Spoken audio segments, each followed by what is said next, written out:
Good morning, students. In the last lecture, we discussed about conic sections and their equations. Now, we will do more generalized results. First, we define general equation of second degree. The general equation of second degree is given by ax square plus 2hxy plus by square plus 2gx plus 2fy plus c is equal to 0. This equation of second degree always represents a conic section. इसका proof करेंगे हम, लेकिन बाद में करेंगे. अभी फिलहाल के लिए आपको जस्ट ये याद रखना है कि कोई भी सेकंड डिग्री की इक्वेशन है वो हमेशा एक कॉनिक सेक्शन को रिप्रेजेंट करेगी. Now working rule to find the nature of the curve. अब हमें ये कोई भी इक्वेशन देख के ये कैसे पता चलेगा कि ये कौन सा कॉनिक सेक्शन है, उसके लिए कुछ वर्किंग रूल्स है हमारे पास, वो देखिए. First find delta. डेल्टा कैसे कैलकुलेट करना है आपको? Determinant of A H G H B F G F C, या फिर और इसको ये डिटर्मिनेंट सॉल्व करने के बाद हमारे पास वैल्यू आ जाएगी A B C plus 2fgh minus A F square minus B G square minus C H square. ये आपकी मर्जी है, आप किसी भी तरीके से याद कर सकते हो. ये भी याद कर सकते हो फॉर्मूला, ये भी, दोनों इजी है. डिटर्मिनेंट की फॉर्म में याद करोगे तो ये आपकी सिमेट्रिक मैट्रिक्स है. ए एच जी, ये एच जी, यहाँ जाएंगे बी और सी और इधर एफ और एफ. या फिर ये भी इजी है आपका, ये भी याद कर सकते हैं. A B C plus 2fgh minus A F square minus B G square minus C H square. Now, after calculating delta, we have to check that delta is equal to 0 or not equal to 0. If delta is not equal to 0, then we have to check AB minus H square. सबसे पहले तो हमें delta calculate करना है. अगर वो non zero आ जाता है तो फिर हमें चेक करना है A B minus H square. A B H सारी वैल्यूज हमारी इस इक्वेशन से ही आएंगी. If AB minus h square greater than 0, then equation 1 हमारी बन जाएगी ellipse. And if AB minus h square less than 0 है तो इक्वेशन 1 किसको रिप्रेजेंट करेगी? हाइपरबोला को. And if in addition A plus B is equal to 0, then equation 1 represents a rectangular hyperbola. Rectangular hyperbola आप सब समझते हो, जिसकी आइसोमटोट परपेंडिकुलर होती है जिस हाइपरबोला की, उसको हम बोलते हैं rectangular hyperbola. If AB minus h square is equal to 0, then equation 1 represents a parabola. Means क्या है हमारे पास, हमें डेल्टा कैलकुलेट करना है. अगर वो नॉन जीरो आ जाता है तो AB minus H square check करना है.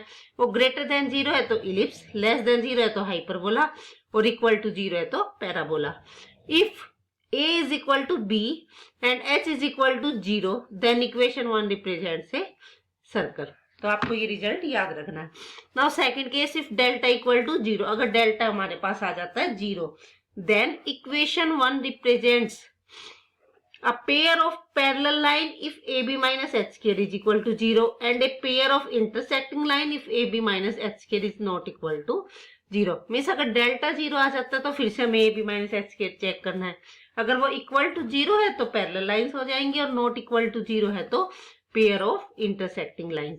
And if in addition A plus B 0 हो जाता है तो हमारा वो पेयर ऑफ क्या बन जाएगा? Perpendicular lines. Now we give some examples. First example, what conic does the equation represent. अब ये हमें कोनिक गिवन है. अब हमें ये चेक करना है कि ये कौन सा कोनिक है. उसके लिए let us check. The given equation is this one. Now comparing this equation with this one, ax square plus 2hxy plus by square plus 2gx plus 2fy plus c is equal to 0, we have. हाँ जी, यहाँ से compare करेंगे. ax square यहाँ 6x square, a की value आ गई 6. यहाँ 2hxy है तो 2h कितना है? -5. तो मीन्स h कितना हो गया? -5/2. इसी तरह by square minus 6y square, तो b होगी -6. सिमिलरली g 7 होगी, f 5/2 और c होगी हमारे पास 4. अब हम डेल्टा निकाल लेंगे. डेल्टा हमने ये डिटर्मिनेंट कैलकुलेट करा, 0 आया, या फिर आप इस फॉर्मूले से कैलकुलेट कर सकते हो तो भी क्या आया? 0. अब डेल्टा 0 आने के बाद हमारा क्या था रिजल्ट? डेल्टा अगर 0 आ जाता है तो हमें चेक करना है AB माइनस एच स्क्वायर. अगर 0 है तो pair of parallel line, not equal to 0 है तो इंटरसेक्टिंग लाइन. अब AB माइनस एच स्क्वायर हमारा क्या आया? अब AB माइनस एच स्क्वायर क्या आएगा? AB ए इंटू बी कितना हो गया -36 और माइनस एच स्क्वायर करेंगे तो क्या आया 25/4 और वो क्या आ गया हमारा नॉट इक्वल टू जीरो है और in addition A plus B हमारा क्या है 0। तो इसका मतलब क्या हो गया डेल्टा 0 हो गया, ए प्लस बी हमारा क्या हो गया 0 और A B minus H square हो गया हमारा नॉन जीरो। इसका मतलब इक्वेशन क्या रिप्रेजेंट कर रही है pair of perpendicular lines. Now next example, what conic does the equation represent? 36x square plus 24xy plus 29y square minus 72x plus 126y plus 81 is equal to 0. Now comparing this equation with this equation, ax square plus 2hxy plus by square plus 2gx plus 2fy plus c is equal to 0. We have a की value होगी 36, h की होगी 12, b की 29, g की -36, f की 63 और c की होगी हमारे पास 81। नाउ डेल्टा कैलकुलेट करेंगे, इस फॉर्मूले से कर लेते हैं ABC plus 2fgh minus F square minus BG square minus C H square. Values put करने के बाद हमारा आ गया नॉन जीरो, डेल्टा हमारा नॉन जीरो है। अब हम चेक करेंगे A B minus H square. अब A B minus H square है वो हमारा आ गया 900 विच इज ग्रेटर देन 0। तो अब डेल्टा नॉन जीरो है और A B minus H square greater than 0। इसका मतलब हमारा जो कोनिक है वो क्या हो गया इलिप्स। आपको इसी तरह से चेक करना है, एक्सरसाइज में भी बहुत सारे सम्स हैं ऐसे, तो वो आपको कैलकुलेट करने हैं और बताना है कि जो गिवन इक्वेशन है वो क्या रिप्रेजेंट कर रही है। Now next example, what curves are represented by the equation this one for different values of lambda. ये क्वेश्चन थोड़ा सा डिफरेंट है, इसमें हमें क्या करना है, हमें कर्व बतानी है, लैम्डा की डिफरेंट वैल्यूज डिस्कस करनी है। इसमें हमें लैम्डा की पर्टिकुलर वैल्यू गिवन नहीं है, हमें डिफरेंट वैल्यूज ऑफ लैम्डा के लिए डिफरेंट केसेस डिस्कस करने। Let us, the given equation is fxy is equal to x square plus 2xy plus 1 plus y lambda y square plus 2 lambda y minus 1 is equal to 0. Now comparing equation 1 with this equation, ax square plus 2hxy plus by square plus 2gx plus 2fy plus c is equal to 0. We have a is equal to 1, h is equal to 1, b is equal to 1 plus lambda, f is equal to lambda, g is equal to 0, c is equal to -1. Now delta calculate करेंगे, abc plus 2fgh minus af square minus bg square minus ch square हमारे पास आ जाएगा। Calculate करने के बाद this is minus lambda into lambda plus 1। तो delta की value आ गई हमारे पास minus lambda into lambda plus 1। अब हम कैलकुलेट करेंगे A B minus H square, वो हमारे पास आ गया क्या लैम्डा। 10 लैम्डा तो हमारे पास आ गया डेल्टा तो आ गया minus lambda into lambda plus 1 और A B minus H square is equal to lambda. अब हम लैम्डा की डिफरेंट वैल्यूज के लिए रिजल्ट निकालेंगे। First case, if lambda is greater than 0। अच्छा जी, अगर लैम्डा ग्रेटर देन 0 है तो इसका मतलब क्या होगा, ग्रेटर देन 0 है तो डेल्टा 0 तो हो नहीं सकता क्योंकि लैम्डा ग्रेटर देन 0 है। तो 0 और ये भी नॉन जीरो, ये भी नॉन जीरो, तो इसका मतलब ये 0 तो हो नहीं सकता, तो डेल्टा तो नॉन जीरो हो गया। अच्छा जी, A B minus H square means lambda और लैम्डा क्या है ग्रेटर देन 0, तो A B minus H square क्या हो गया ग्रेटर देन 0। तो इस केस में तो हमारी इक्वेशन 1 क्या बन गई ellipse. Now next case, if lambda is less than 0 means lambda negative है लेकिन lambda is not equal to -1, then delta तो हमारा पास क्या हो जाएगा, क्योंकि लैम्डा 0 तो है नहीं, तो लैम्डा लेस देन 0 है, तो डेल्टा तो हमारा हो गया नॉन जीरो। उसके बाद A B minus H square क्या है lambda which is less than 0, तो इस केस में हमारा क्या बन गया hyperbola.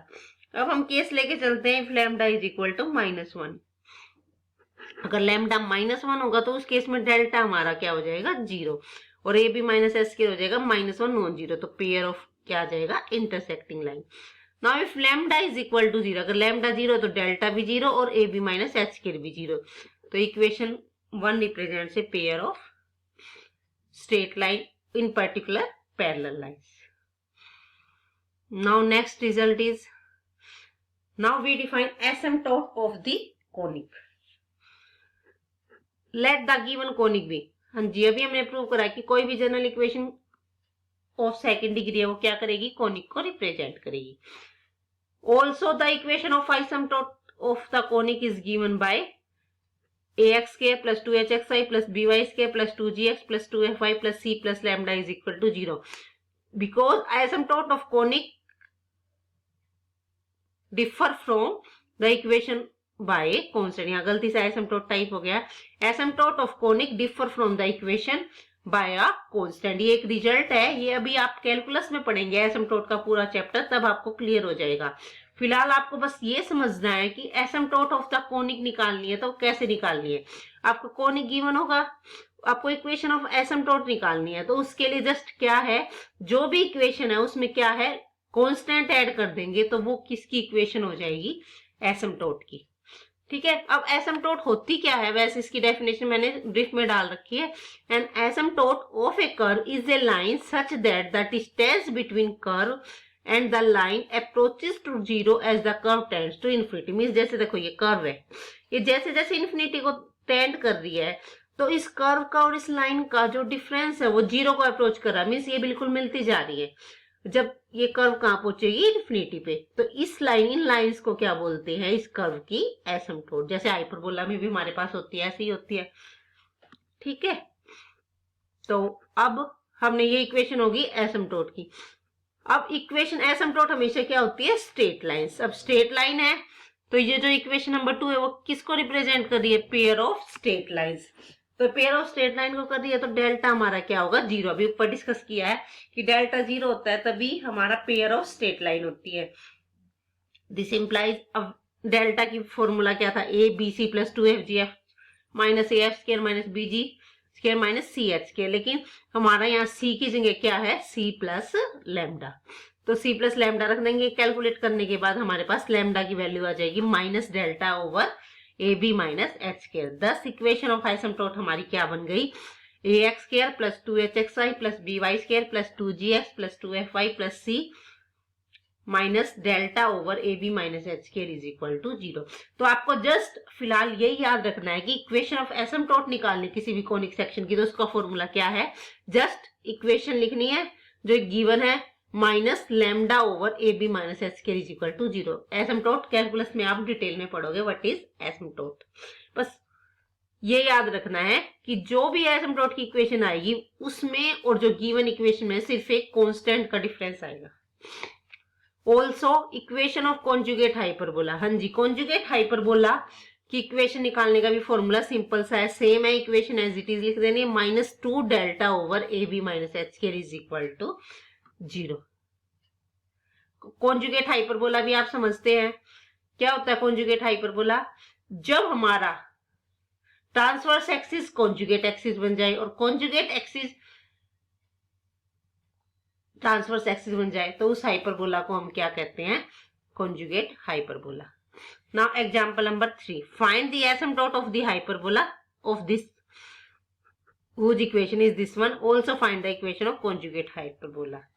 Now comparing the given equation with ax square plus 2hxy plus by square plus 2gx plus 2fy plus c is equal to 0. तो a की वैल्यू हमारे पास आ गई 6h की है, आगे b की है, c g की है, f की है, c की है एंड सो। अब डेल्टा कैलकुलेट करेंगे, हमारा आ गया 121/2। A B minus H square calculate किया, वो हमारा आ गया माइनस 121/4।